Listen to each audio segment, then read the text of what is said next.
A sealed plastic bin, sitting in an SUV on Millard Street in Southfield, Michigan. 2 weeks, just sitting there. 15 miles away, a father walks through woods calling his daughter's name. Volunteers search wetlands. A grandmother begs on camera. Miss her so much. I miss talking to my grandbaby because she always called me and say, "Grandma, I love you." And I miss her. I got her pictured all over my house. And I knew they was gonna get him. The bin sits there. April 26. A man calls police. He moved something for a friend, something heavy, something sealed, something he never asked about. Officers open it. 17-year-old London Thomas, right there, the entire time. And 2 people knew. A 23-year-old man, his 49-year-old mother. They watched her family search for 3 weeks. They said nothing. This is Felonies. Like, comment, and subscribe. The truth always surfaces. I never thought that I would ever be burying my child. I never thought that. I thought my kids would be burying me. April 5th, 2025, 4 a.m. London Thomas asks her sister for a ride. Her sister agrees. Drives to the 27,000 block of Carlisle Street in Inkster, Michigan. London gets out, walks to the door. Her sister drives away. Nobody sees London again. London was 17, senior in high school, building a music career as Newski. Her track Different Flow was getting attention in Detroit.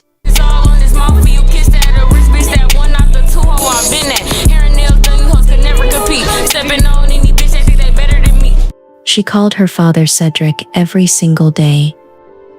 The house she went to belonged to Jaylen Pendergrass, 23 years old, wasn't working, wasn't in school, lived with his mother Charlotte. London's family didn't approve of him. September 2021, a woman posted allegations against Jaylen online, said he hurt her multiple times. When London disappeared, she tried to warn people about him. By April 2025, London and Jaylen had broken up. So why was she going to his house at 4 in the morning? Hours pass. London doesn't come home. Her sister reports her missing. The next day, her mother files another report. Police track London's phone. It pinged at Cooper Elementary School in Westland, miles away from Carlisle Street where she was dropped off. Cedric starts searching. The family organizes search parties. Volunteers show up, strangers who never met London. They search through woods, wetlands, abandoned buildings. Days turn into weeks. The cemetery is definitely creepy. I think we just need to step up the search even more. The search party looked through a wooded area near the school and a trailer park, but nothing has been found yet. A lot of people came out to show support, so I want to thank everybody. April 11th, 6 days after London disappeared. Charlotte Pendergrass picks up the phone, calls a friend, asks him to help move a sealed plastic bin. He agrees, shows up, lifts it. It's heavy, really heavy. He drives it to Southfield, places it in an SUV parked on Millard Street, leaves. April 17th. The FBI raids Jaylen's house. They take phone records, text messages. They find evidence that something happened in that house. The bin just sits there in that SUV while the family searches everywhere. April 26th. The friend who moved the bin is watching the news. Missing teenager. Desperate family. 3 weeks and still nothing. Something clicks. That bin. That heavy sealed bin he moved for Charlotte. He calls the police. Officers go to Southfield.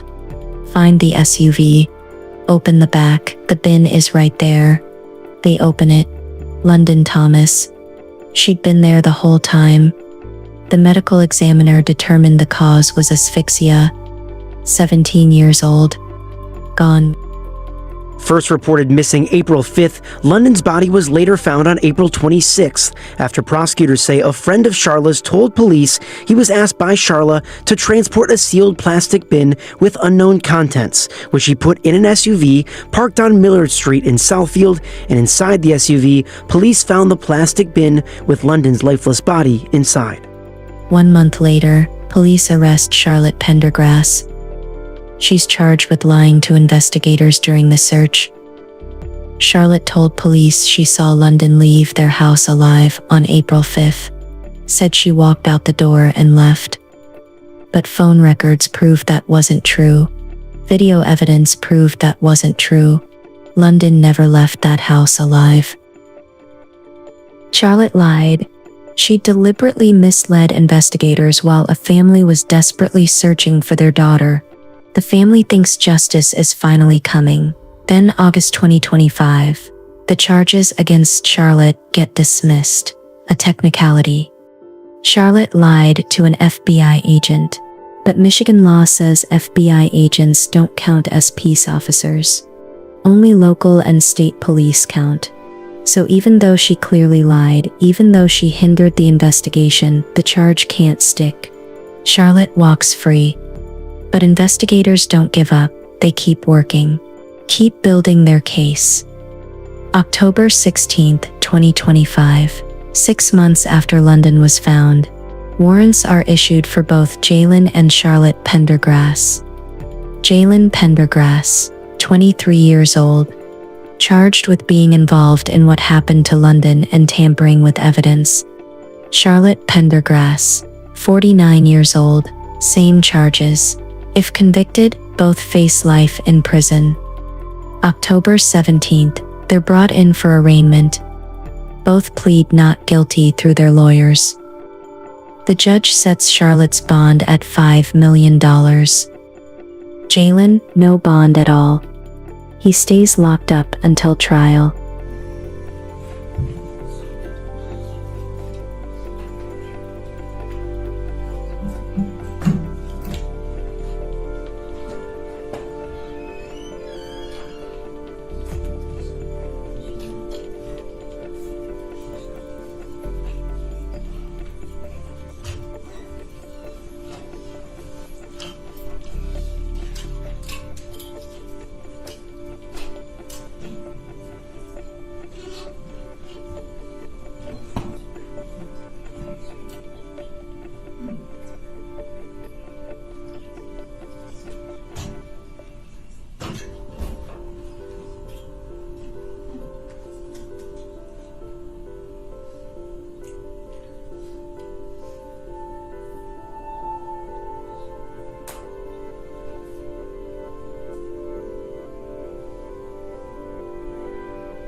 All rise. 22nd District Court is now in session with the Honorable Judge Sabrina Johnson presiding. Good morning, everyone. Please be seated.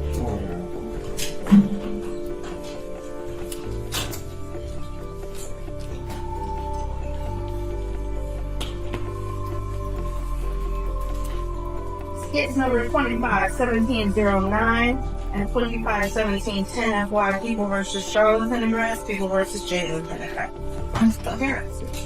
And good. I'm Charlotte Pendergrass, CFP 69815 on behalf of the people.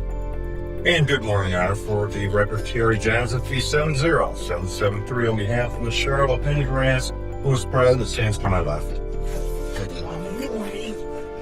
May it please the court, Judge. My name is Adam Clemens. My P number is 77233. I'm here on behalf of Mr. Pendergrass. Say your name for the record, next. Stand up. James Pendergrass.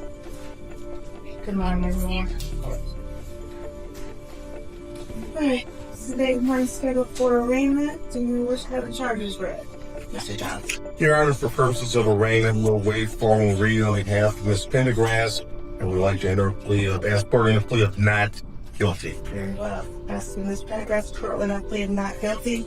As to Mr. Jaylen Pendergrass. Ma'am, we're waiting for reading and information as to allow the defendant to stand meeting and have held pleaded not guilty in our behalf. All right. For not pleading not guilty on behalf of Mr. Pendergrass. As to bond for Ms. Charlotte Pendergrass. Your Honor, I understand that these charges are very serious. I'd like the court to take into consideration the mere fact that this matter... I'm sorry. Oh, Your Honor, I'm sorry, Mr. No release to the prosecutor being in the court. Personally, yeah. My apologies, Mr. DeGrazzi. Judge, I asked that there be no bond set for each defendant, or alternatively, a very high cash bond. Regarding Ms. Charlotte Pendergrass, she does not have any criminal history. However, she is charged with second-degree murder. And I think, more importantly, for bond purposes, this is a case where the evidence, I believe, will be abundant that both defendants, but particularly Ms. Charlotte Pendergrass, engaged in a extended campaign to lie to the police, lie to law enforcement to cover up her actions.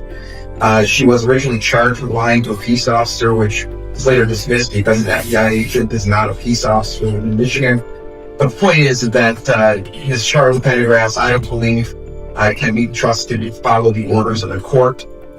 She has shown in the past her willingness to be deceptive, to be untrustworthy, and given the serious nature of these charges and the circumstances behind the actual crime itself, I'm asking that there be no bond for Ms. Charlotte Pendergrass, or alternatively a very high cash bond.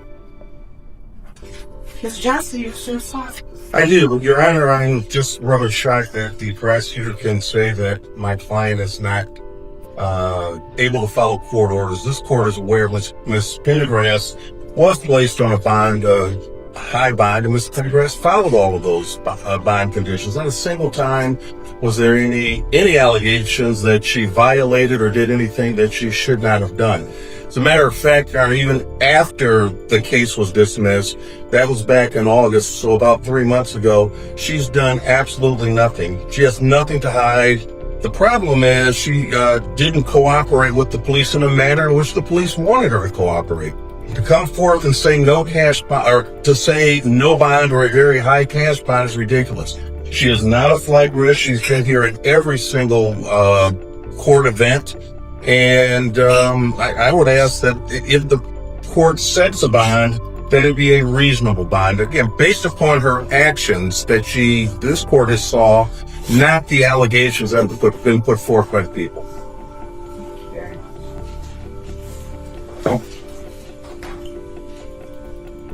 Would the court like me to address Mr. Jaylen Pendergrass? In just 1 second, I had just a couple of questions. Where does she work? She's a caregiver, Your Honor.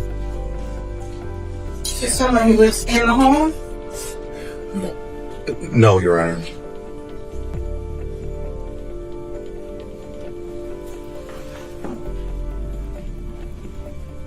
And the address we have for her on Raw, is that the best address? What street, Your Honor? Raw. Raw. No. Okay, so if this house, if you can make sure we got an updated address too for her. I will take care of it. Not the correct address. But the address that is correct, how long has she been there? Approximately a year, Your Honor. Is this the address out county? Outside of Inkster? Whatever her current home address is, how long has she been associated with her current home address? Oh, over a year. Okay. All right, court, in consideration of the charges, in consideration of public safety, and I am concerned about the charges that include tampering of evidence and or allegations of not being cooperated with the police. The court is supposed to set the bond at $5 million cash. And you are not to leave the state of Michigan without permission of the court. If you do make bond, you'll be on a GPS tether. You may not be in possession of any weapons, ammunition, drugs, or alcohol, and you can have a seat for the moment. Mr. DeGrazzi asks to Mr. Jaylen Pendergrass. Well, obviously, Your Honor, the seriousness of the charges are severe. I would ask for no bond or very high cash bond, but Mr. Pendergrass specifically, he again, like his mother, showed a willingness to lie to police and to deceive police. But more than that, he is presently charged in Oakland County with making a false report and felony. He was originally given a tether bond, which was reduced. And since that bond was reduced, it's my understanding that the defendant has recently been arrested under suspicion of operating while intoxicated. Now, it's my understanding he hasn't been charged with that crime, but he said at least has had police contact while he's been on bond in a pending case in Oakland County. So for those reasons, Your Honor, I again ask for no bond or a very high cash bond. Oh, yes, Judge. What I would say on behalf of Mr. Pendergrass is interesting and rich that the prosecutor brings up my client's Oakland County case. A case which I believe undeniably will be dismissed. The reason why my client's bond was decreased in that particular matter is because the case is in fact so weak. But nonetheless, Judge, I'm in a venue where litigation is underway. We have a motion to dismiss that's pending in that regard, and I think that we'll be successful. But I think what's pointed in this particular case is that in that particular matter, my client was placed on a house arrest tether. During that particular time, he never missed court. He never violated any conditions of his bond. But moreover, more importantly, as it relates to this investigation, in this case, when did Mr. Pendergrass ever flee the jurisdiction? When did he ever run for law enforcement? When did he ever refuse to come in and meet with them? And it's news to me that he ever provided any false statements. I'm sure Mr. DeGrazia will give me some discovery to that effect. But I've never seen any of that information to suggest that he's provided any false information to law enforcement. So rather than attack a criminal history, the prosecution is asking the court to look at allegations that didn't even lead to a charge as it relates to an OWI. And that's purposeful. And the reason for that is because my client has no significant criminal history that the prosecution can point to. He's been compliant throughout this entire ordeal. So to somehow suggest that he would be a flight risk when he's never fled or done anything to that effect suggests that he's a flight risk simply because we decided to charge him after 6 months. So what I'm asking the court to do in this particular matter is to consider the fact that if the defendant is compliant all the way through, retains counsel, and does everything he's asked to do, at what point do we actually respect the fact that he's presumed innocent? I'm asking the court to set bond in this particular matter at $100,000 cash surety. My client can go on a house arrest tether. He's not employable right now. We don't have any objection to him being on house arrest, and he's already demonstrated that he can comply. But more compelling than anything, judges, he's looking forward to having an opportunity to finally have his name cleared. We want the evidence to be brought forth just like everyone else does, because as of right now, only the prosecution has that evidence. We've never seen anything that suggests that he's broken the law in relationship to the death of London Thomas, or that he's obstructed justice in any way at all. So for those reasons, Judge, I'm asking for a fair reason. Thank you. Again, considering factors that this court most considered on his respect, found or in chapter 3, probably released given the nature of the charges. Was Mr. Pendergrass working at around the time of the incident? And there's no where and how long? Well, that's the time. At what period of time? Back in April. Well, he wasn't allowed to work, Judge, once he was charged in Oakland. Okay. What was he doing before then? What was he working? He was not working. Okay. All right. And so the court is trying to remand Mr. Pendergrass, set no bond, given the nature of the charges. And we need to set a probable cause conference date. Is everyone available to zoom in for a probable cause conference on the 22nd of October? What time will that be, Your Honor? 9 a.m. Yes, sure. I'm sorry, Judge. I didn't catch that date. October 22nd, 9 a.m. for PCC on Zoom. On behalf of Ms. Pendergrass, Your Honor, I am available, or will make myself available. I mean, work. All right, Mr. DeGrazia, you're good for that? That's fine, Judge. All right, and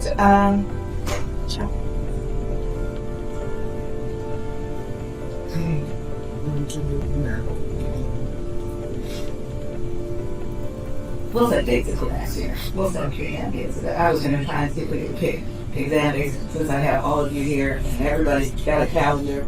Oh, I understand, Your Honor. I would hope once we receive discovery... and you'll have a better idea of how we need to sample? Yeah, hopefully I'll get it all this time. All right.